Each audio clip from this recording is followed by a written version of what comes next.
Hey everyone, I'm Dani Nierenberg. Good morning to you all. I'm really thrilled to be here, and I want to give a big shout out to Lauren Wilson, Brian Hallwell, Meg Savage, and a bunch of the other folks who have helped put this amazing 2 days together. This is a really wonderful event, and I hope it continues to grow as it has been over the last few years.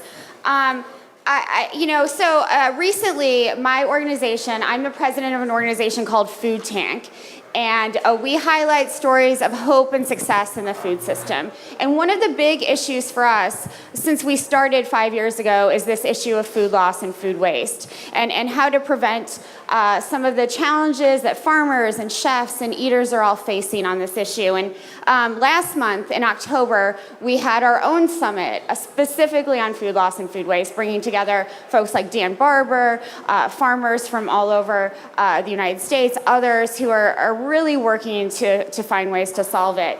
And this is a discussion that I've sort of been having in my head since 2008, when I first learned about how the enormous amount of food that is lost and wasted worldwide. We're wasting about 40% of all food. And so what's so exciting to me, though, now is that this is a discussion that's hot, right?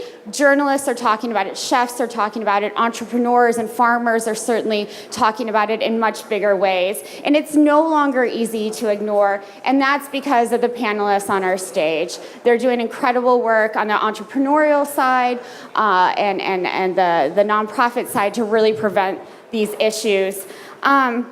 I'm going to briefly introduce each of our panelists and just ask them to give a wave because I didn't put them in any particular order.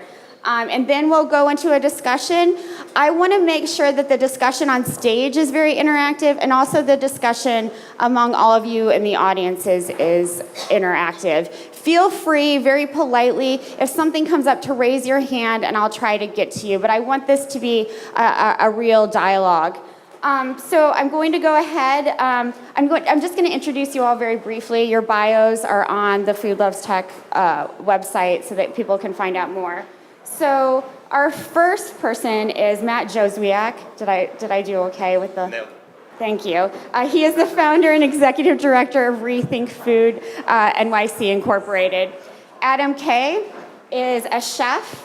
But he's also, he told me today it's his coming out party with his new company called Spare Food Company, which he's the co-founder of. Rob Laing is the founder and CEO of Farm.One.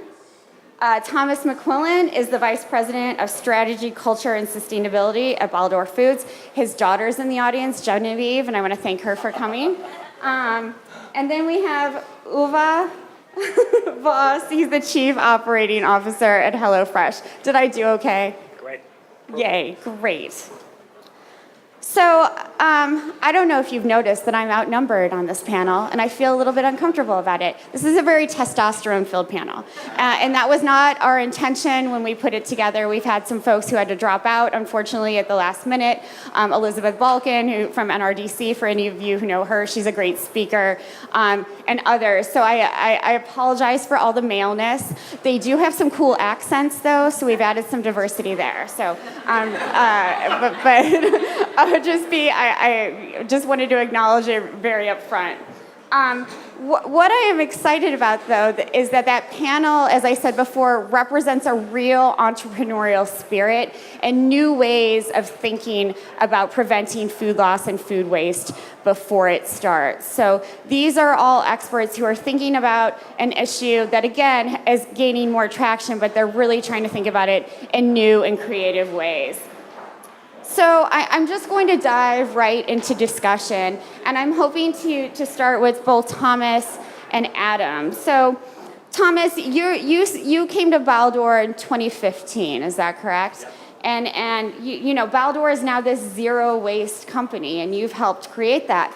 But what I learned from Adam, and I should have known that this morning, is he was kind of the inspiration for this program that you now call Sparks. So I want you to talk about that, and I just want to ask Adam to interject as Thomas and make sure he's on the right track as he's telling the story.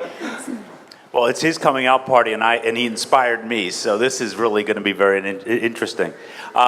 Maybe, Adam, you could say a few words first, because Sure. You and I did have worked on this for a while together. Yeah. So you mentioned I'm a chef, and thank you for announcing the Spare Food Company's coming out party. Yay. Although I'm still in my role as culinary director at Blue Hill, where I've been for quite some time. And 2015, the same year that Thomas started at Baldor, we launched a pop-up called Wasted, and I was working with Dan Barber. We created this menu of 18 dishes that was really a deep dive into supply chain and efficiencies, and we realized very quickly that we weren't going to create a menu simply based on what was in our kitchen, but that we needed to look beyond that. So our first order of business was to reach out to suppliers, Baldor being a company we'd worked with for many years, and I took a trip to Baldor. I spent a morning in their fresh cuts division and walked away with a picture of a dumpster that I just thought it needed a salad dressing, and it was just full of incredible scraps that I wanted, and we worked with Baldor, who were like game from the get-go, to get this and to take all this co-product and actually get it delivered to our restaurant so we could work with it. And that started this incredible relationship that fed the menu, but has also led on, to a lot more since then. And in terms of, Thomas can speak to the Sparks program, but really led to the in a lot of ways was the seed of the Spare Food Company. This idea of looking for lost value in the food chain and coming to it with the chef's perspective of what can we do with this, because there's good stuff out there. Absolutely. And I think for us at Baldor, and Adam is such an inspirational chef. He's absolutely driven us across the finish line to get to zero food waste to landfill as a company. For me, looking at that food product, so what we're talking about is about 1 million pounds of food that's processed in our facility right here in the Bronx as a result of that food production. So we're making carrot sticks and mirepoix and chunked watermelon. We have all this food left over. And I would look at that food and think we can eat that carrot peel.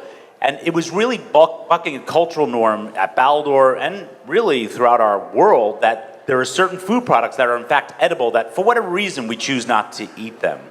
So I made a commitment, and Adam absolutely was a big part of the inspiration, to get to zero. That means we could do something with all of this food. That's either feeding animals, composting, but in no instance would we send that food to landfill.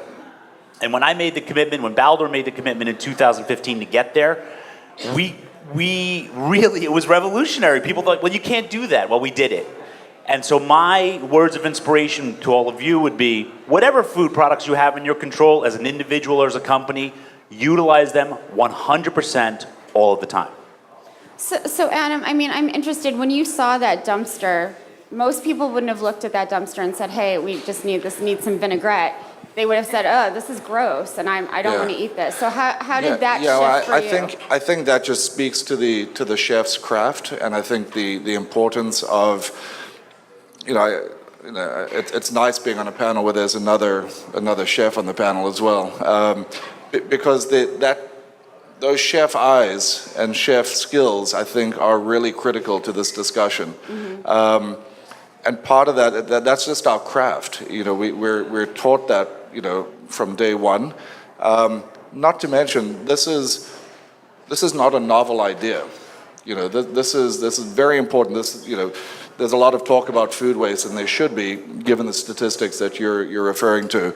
But as long as people have been cooking, we've been cooking waste food. We just didn't call it out as waste cooking, right? I say that 15 times a day. Yeah. So I totally agree. And when people talk about Rethink Food, is this like groundbreaking idea where we take extra food and make stuff out of it and distribute it to those in need? It's not revolutionary Not at all. by any stretch of imagination. We've been doing this as humans forever. It's in fact why we started cooking to begin with, was to make food safe, to make it transportable, to utilize it for longer periods of time. So all Rethink does is, instead of like your classic food bank takes the food in and then drops it off where it needs, Needs to go, we take it, and we make stuff out of it, new dishes, new items, freeze parts of it, dry parts of it, and preserve it in a lot of different ways so that we're able to just kind of continue the life of it, the same way you would do if you were running a restaurant, so that you get the most out of that product.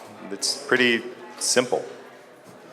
But how do you educate? I mean, it is very simple, right? But how do you educate people that this is something that they should want, that they should feel good about? Well, you have to stay away from like greenwashing, like getting away with this idea that you're doing this like crazy thing by just like following really basic human guidelines. You really have to get away from that concept.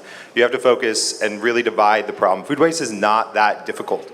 There's 1 in 6 that go hungry, and at no point, is that really talked about in the food waste discussion. 1 in 6, 1 in 3 children in the Bronx live in food insecure environments.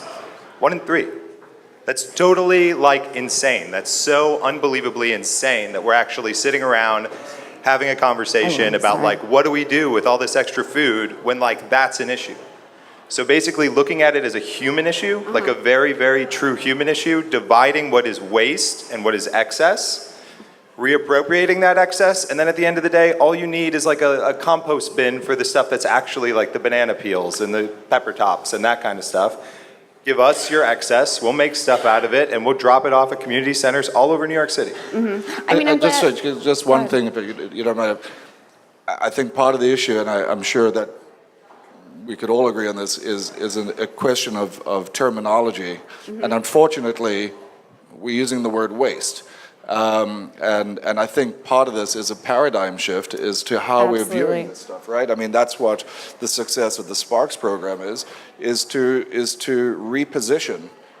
It is not waste, Well, I think it's spare food is what I think absolutely. It is. And this is, in a way, waste is a great term because it kind of gets people worked up and nobody likes the idea of wasting anything. Does it? But, I think it. I don't know. I think it turns people off, and but as something to consume, it turns people off. But just as an idea of trash or throwing things away or not recycling something, I think at this point, generally, it can get people riled up, perhaps, but maybe not in a boy, it makes me hungry kind of a way. Well, Thomas and I have talked about this quite a bit because I know the semantics and the vocabulary is very interesting to you and to me as well, because I think, how we talk about things really changes, what we do. So can you talk about, we didn't get into what Sparks means, and can you talk about that for a second? And I so appreciate that. We needed a narrative change because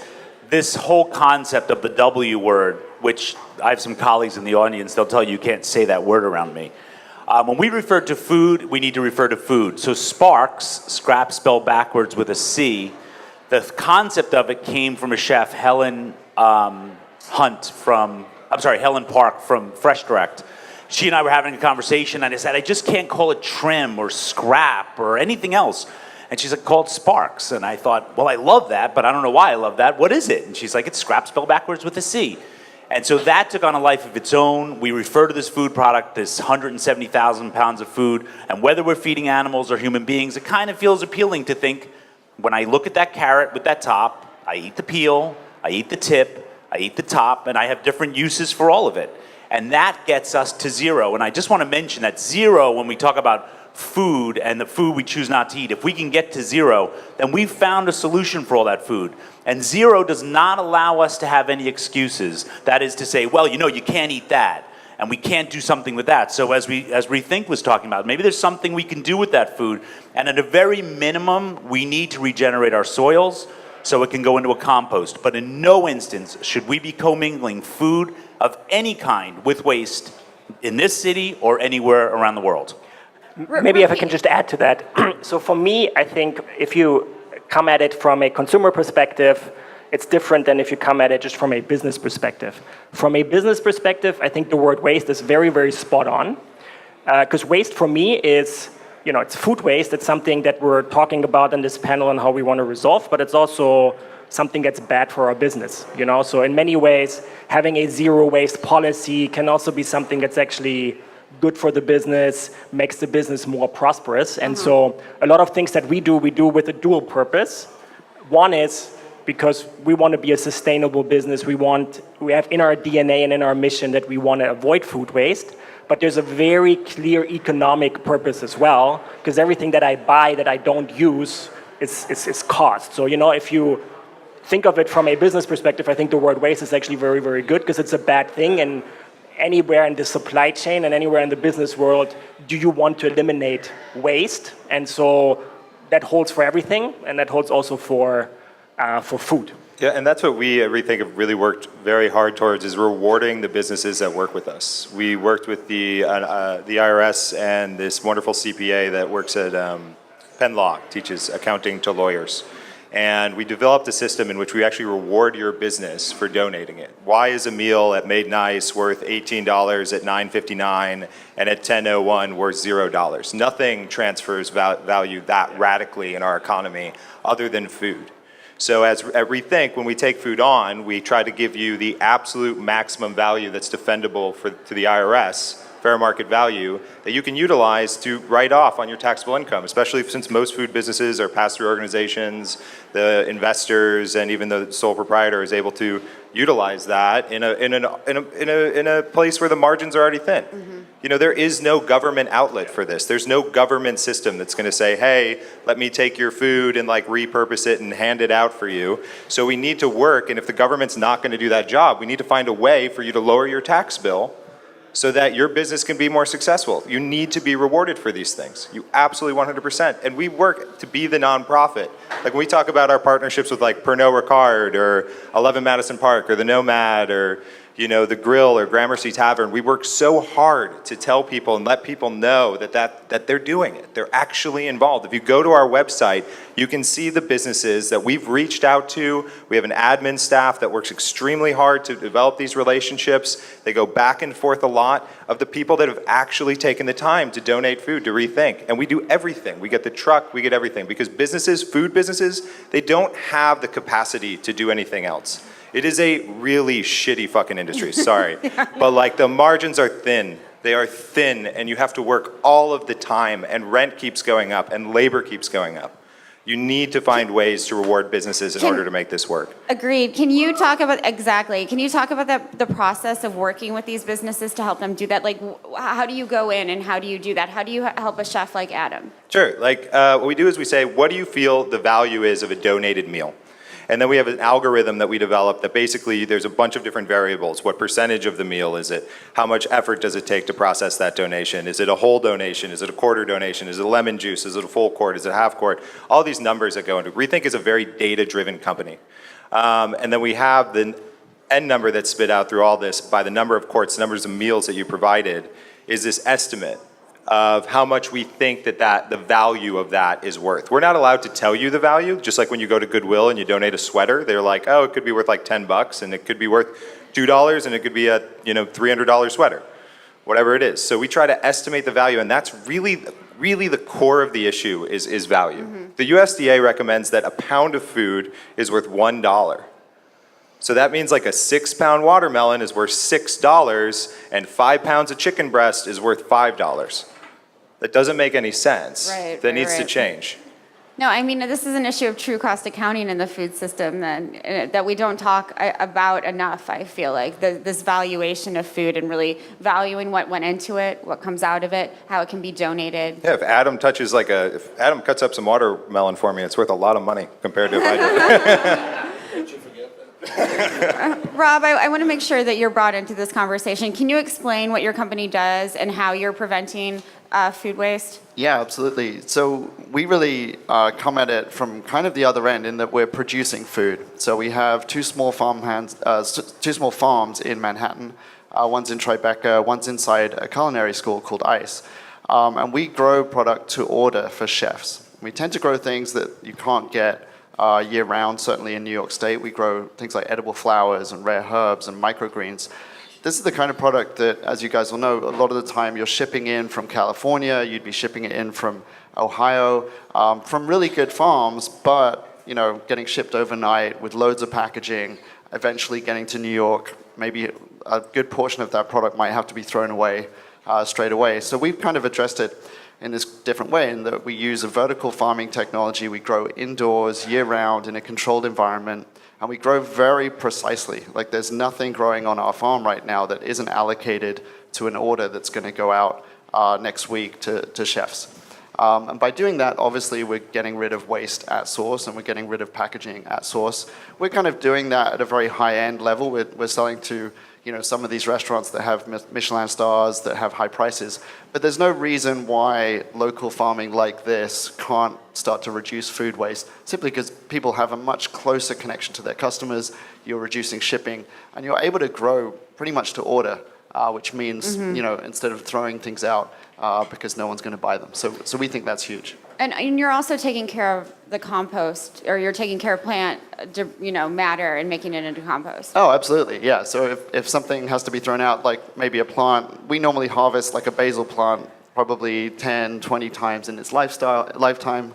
At the end of that, you will have something that can't be used, but that'll certainly go to compost. And the nice thing about urban farming as well is that it tends to be a little bit smaller scale. And so you can have companies where everybody is involved in that process, everybody cares where the compost goes. And we use, for instance, reusable packaging as well with our chef customers. Where is your compost going? It's going to New York City. I mean, it's a standard urban collection. farms around here. Yeah, exactly. That's great. Uwe, Rob brought up this interesting, this idea of packaging, and I know HelloFresh, your mission was really to prevent food waste in the home by helping consumers understand portion sizes. Can you talk about the packaging aspect? And then I want to get into sort of the controversial aspects of packaging as well. Yeah, sure. So I think first, before I go to packaging, and then I'll answer your question, but maybe allow me to 2-3 sentences before. Sure. For us, the product ultimately that we ship is packaging plus food, in a nutshell. We're very passionate about eliminating food waste. I think there's a lot of things intrinsically in the DNA of our business model that actually help that. If you think about where food waste happens, for the most part in the supply chain, or in New York, in the US, then it's in the fridge of the consumer, because you're buying food without a real purpose. You're buying what looks good, but you don't yet know what the actual meal would be that you would cook out of it, and when you would use it, and if you would ever use it within the shelf life of the product. And it's happening in the storefront at the store, in the retail store, because clearly you want to not lose sales and be understocked. And so I think our business model actually allows us to give every piece of food that we send a purpose, because you're not buying a tomato, you're buying a tomato with the purpose of it being cooked in a recipe. And if you need one, we'll give you one, and if you need two, we give you two. We don't give you a 6-pack when you really only need one. And we take away the storefront. Our storefront is digital, so we don't need to stock up to then throw away 20% of what we stocked up just to show it to the consumer, to give them a chance to buy. And so I think in itself, direct to consumer, there's a lot to like here to eliminate food waste as an alternative to retail. But now coming back to your question, that comes with packaging. So there's we have to make sure that the things that we send are actually safe for the consumer to consume, but also that, to your point, that by the time it arrives at the doorstep, not half of it has already gone bad. And so first priority for us with packaging is actually to ensure quality, to be true to our mission to eliminate food waste. Within that constraint, we try to be as sustainable as possible. Most of our packaging is sustainable, so it either has a second or third purpose, so you can reuse it for something else, you can recycle it, but it's clearly something that if you talk to our consumers, that's the flip side of sustainability is packaging waste, and something we have to continue to innovate to limit, to ultimately have both completely sustainable packaging and eliminate food waste. I think we're well on track eliminating food waste, and some work is still to be done on the packaging front. And it's not so much the single-use plastics that the food is stored in. It's a lot of it is the freezer bags that are in there that customers don't know what to do with. And I know this has been sort of a controversial issue for you and other, delivery services. It's true. If you think about it, so 5 years ago, the industry didn't exist. So, which means, there wasn't really anything there in terms of packaging at scale to ship food through the mail, because there wasn't a market for that. There wasn't a need for that. Outside of maybe your styrofoam box that you would take because you did barbecue on Memorial Day or 4th of July, there wasn't really anything out there. And so I think together with our competitors in the market, we had to kind of build that up. And so if you compare where we were 5 years ago and where we are now, it's night and day. 5 years ago, everything was styrofoam, everything was, the exact opposite of what you would consider sustainable.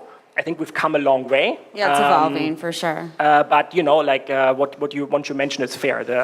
The gel packs are probably the final kind of endeavor here. Yeah. There's a lot of things out there, nothing that scales yet.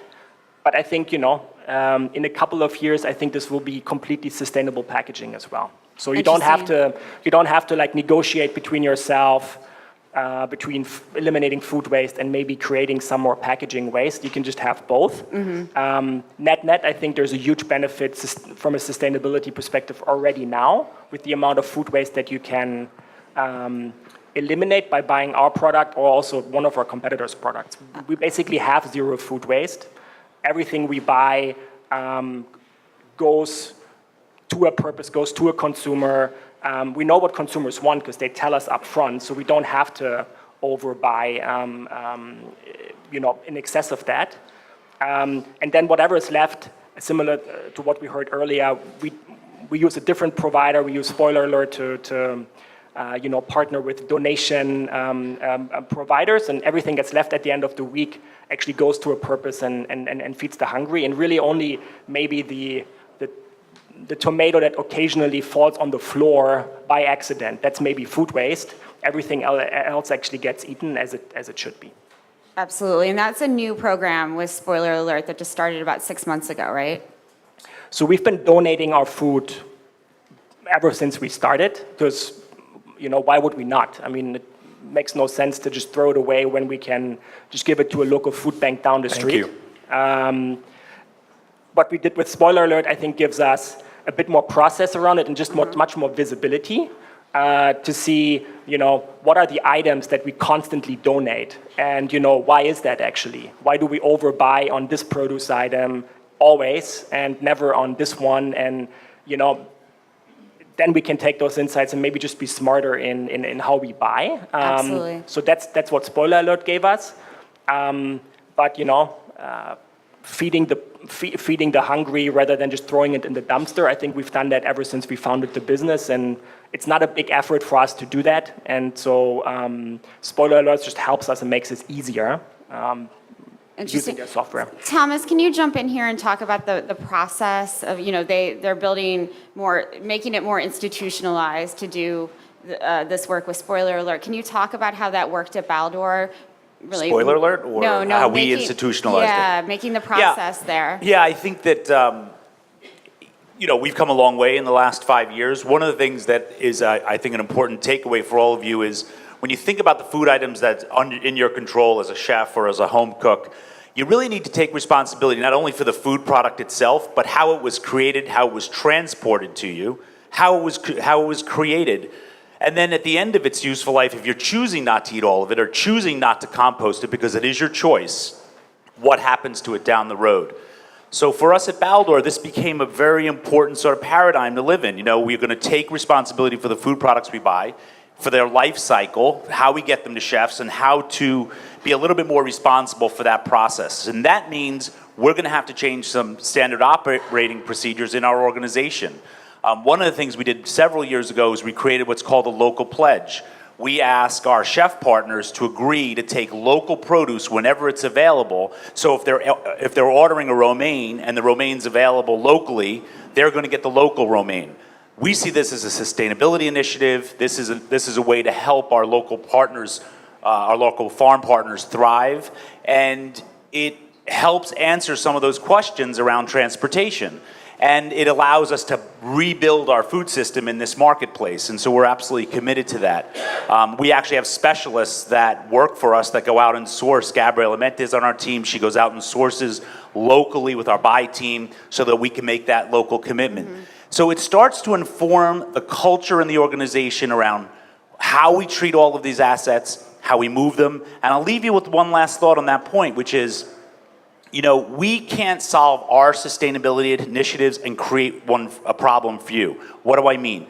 We want to consume the product as close to our distribution points as possible. When we have sparks remaining, we want to make that part of our delivery system. So when we go out and deliver to restaurants in Ellenville, we want to sell sparks to the farms in that area. We're not interested in selling the sparks 5 hours away because we have farms in this distribution area. We're already going there. And so we build an efficient, sustainable system. It's good for the farmers, it's good for the animals. We then consume those proteins, and now we have a solution. But changing the SOPs is the greatest challenge, but once you get there, you have a solution.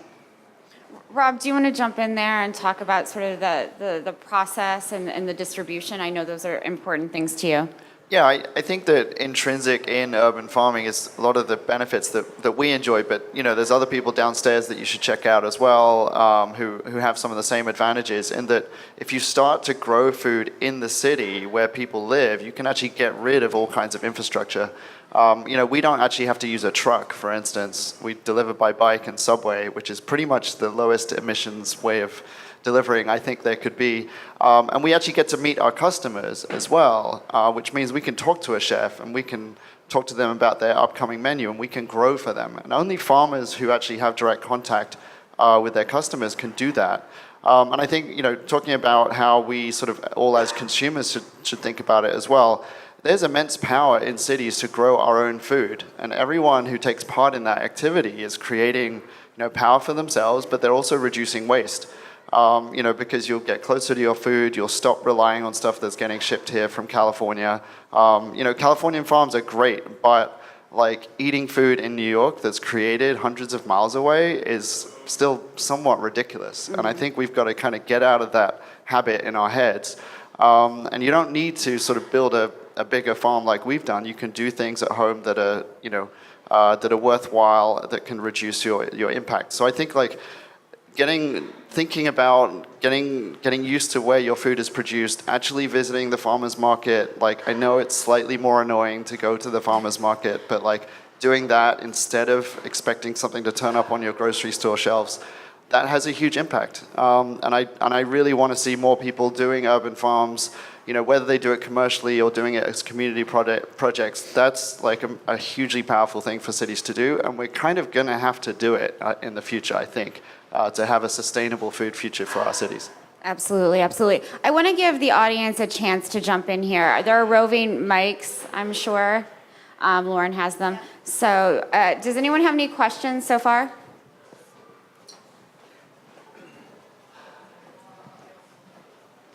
Hi, I'm an educator, and I was wondering if you can talk about food safety and sanitation at different points. 3 different foods, for example. I know that's a concern of a lot of people and an excuse for discarding food. So that's actually Rethink's probably primary challenge. Our mission statement is safely utilizing excess for those in need. There's this massive misconception about shelf life, stability, best by, use by, all that kind of nonsense. At Rethink, we've developed systems, and you have to work with people who've worked for the Department of Health or for the USDA and really be cognizant of those concerns. So, for example, when I tour huge institutions that we're going to start taking food from, I don't bring my chef. I bring our food safety expert. And you have to constantly be aware of it. And the way that you can be successful through any point is through data. You have to monitor, when the Rethink truck stops, we check the temperature of the truck. When we pick up the food, we check the temperature of the food. When the food goes back in the truck, we check the temperature of the truck to see if the food made the truck warmer. We bring it back to the facility, we check it again. And every point through the food system that we have, you have to monitor every individual point, and then you have to hold yourself accountable, and you have to have people that come into your facility. We have first round checks that go into our facility and say okay, what is this? Why is this at room temp? And you just have to be critical, and that's really the key. It's not going to stop you unless you want it to, but that's the biggest challenge, we think. You just have to do it right and be cognizant of it and just, play by the rules, Great.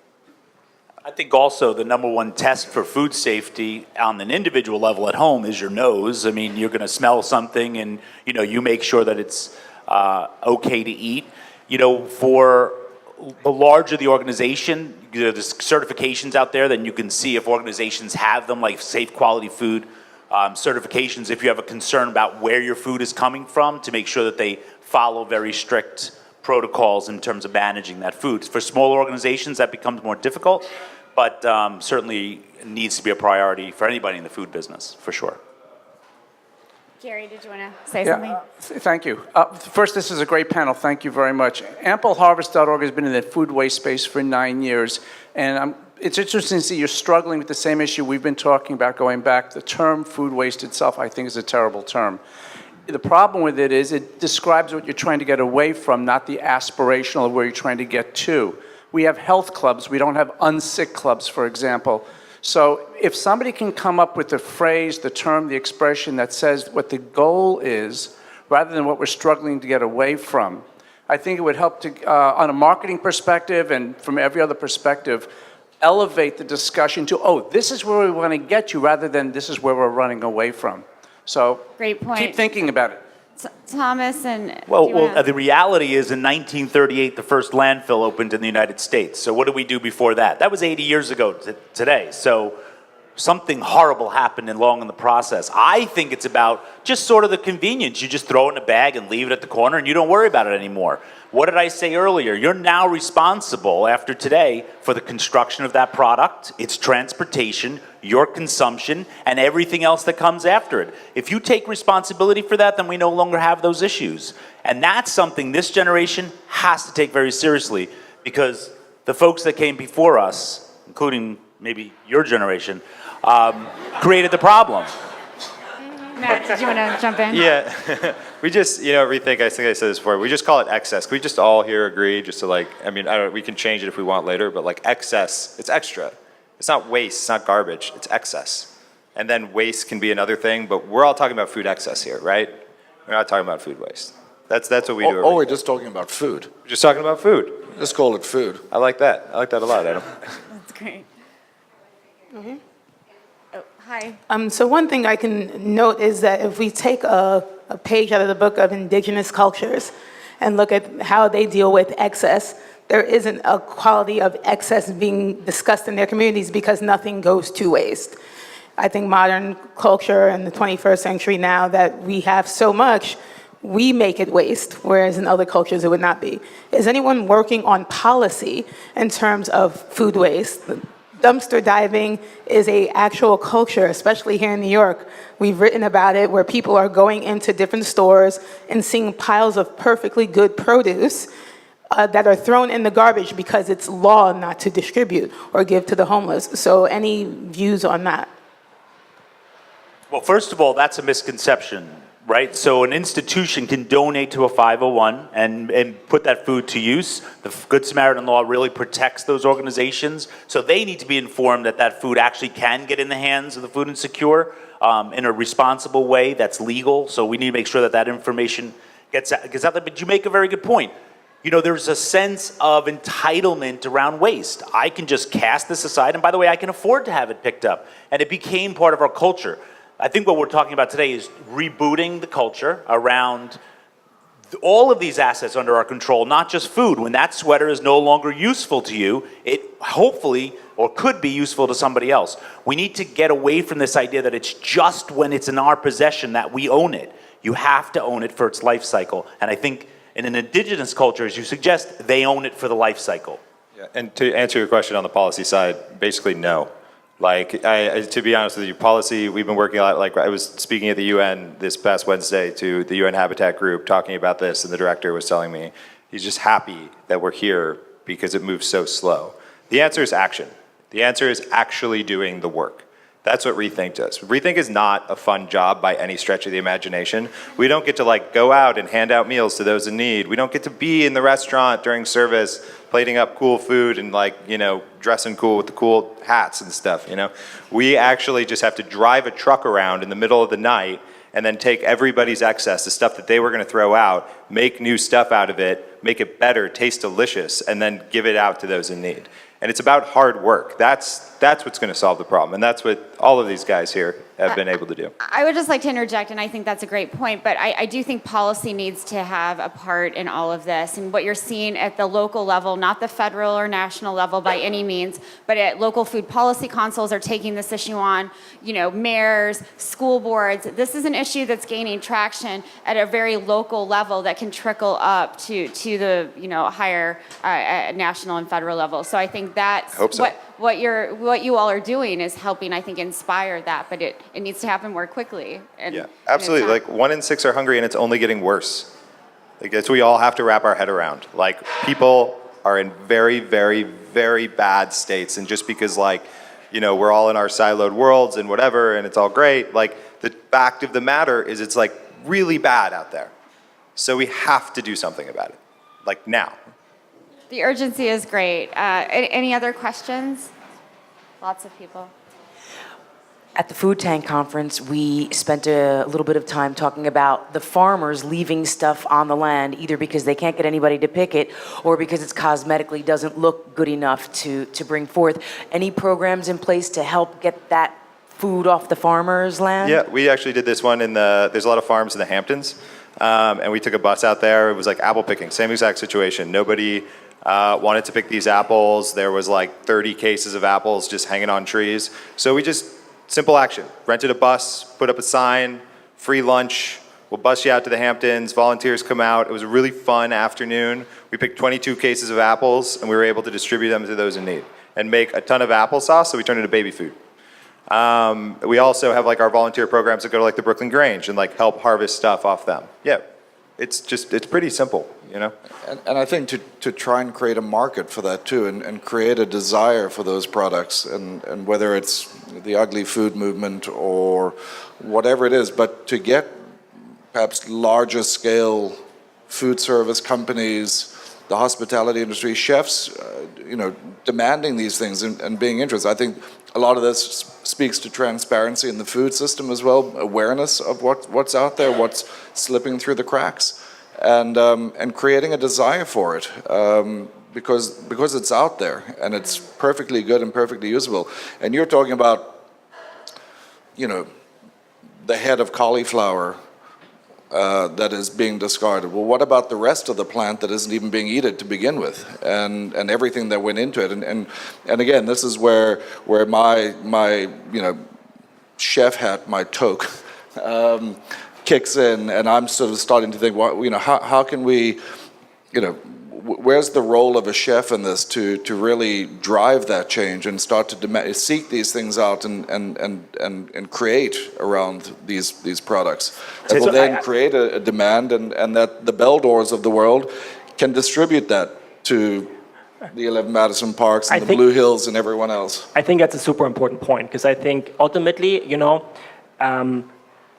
if certain things in our food system don't get eaten, then one way to change that is to add a purpose to them and turn them into delicious food. We're not going to lecture people into this, or maybe just a little bit. The way to get there is if we serve up products that they actually like and meals that they like, and turn these into delicious recipes. So we definitely look for. We don't have an ugly food program, because frankly, at our scale, we can't just source ugly food. But certain sizes, certain types of produce that are out there that are maybe not as common, probably consumers wouldn't buy that individual item. But in the context of a meal that we actually have created based on sort of the insights that we have gathered from prior consumers, and collaborating with chefs, so mixing up sort of data science and chef creativity to build something that's delicious, I think there you can actually get away with a lot of things, and get people to try. Yeah, get people to try, because it's really just misconceptions. It doesn't taste worse, right? It's just a barrier to even give it a go. And so, yeah, I think chefs have actually a huge place to play here, because food that doesn't taste good will ultimately go to waste or not get not get eaten. I'm pretty sure of that. And you can't tell if it's an ugly vegetable if it's turned into soup, right? Yeah. Today you can go on baldorfood.com/imperfect. You'll see about 9 food items that we source from farms that are considered imperfect. I think now we have some eggplant left, acorn squash, spaghetti squash, a series of other products. Delaney Sontag, maybe later, she could just stand up, Delaney. She works on this program at Baldor. You're welcome to go and talk to her about it. But she's actually working with our purchasing team to bring in cases of imperfect produce. They are available to you today. You can buy those, put them to use. They're super delicious. Today there was a daily meal blog post, or whatever you call it, which talks about our program. You're welcome to take a look at that. We are absolutely committed to this. Very quickly, we have one of our partners is Hepworth Farms right here in New York. This past year, they sent 860,000 pounds of heirloom tomatoes to compost. We made several thousands pounds based on Delaney's work, and Sinclair Welch, who's also on our team, worked together with them to bring thousands of pounds of those tomatoes to New York City, which we sold. Our commitment next year is to get to zero. We want to put all 800,000 plus pounds of heirloom tomatoes to market next year. We haven't quite figured out how to do it, but we could use your help. And that program is alive today. Thank you. Thank you for that question. Okay, we have to wrap up. Thank you so much to our panelists and to all of you for your great questions.